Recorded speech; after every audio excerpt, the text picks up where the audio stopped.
સમાચારમાં આગળ વાત કરીએ ભાવનગરની તો ભાવનગરમાં મહાશિવરાત્રિ નિમિત્તે મિની કુંભ યોજાયો હતો, જ્યાં પ્રયાગરાજના જઈ શકે તેવા ભક્તો આ મિની મહાકુંભમાં જઈ ધન્યતા અનુભવે છે। ત્યારે ભક્તોએ નિષ્કલંક મહાદેવ મંદિરે સમુદ્ર સ્નાન કર્યું હતું, જ્યાં કાવડ યાત્રા સમિતિ દ્વારા મિની મહાકુંભનું આયોજન કરવામાં આવ્યું હતું।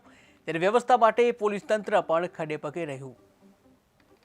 ઘોઘા પોલીસ સ્ટેશનના કોડિયા ગામ ખાતે આવેલા નિષ્કલંક મહાદેવે ખૂબ મોટી સંખ્યામાં ભક્તો દર્શન માટે આવતા હોય છે।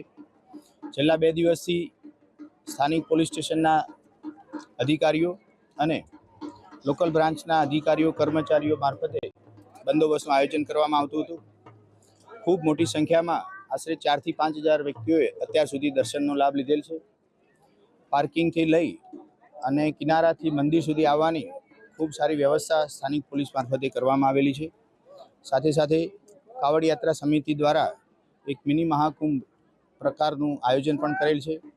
તેમનો પણ આ તબક્કે સહયોગ ખૂબ રહેલો છે અને અત્રે આવનાર તમામ ભક્તોને મહાશિવરાત્રિ પર્વ નિમિત્તે પ્રભુ મહાદેવની કૃપા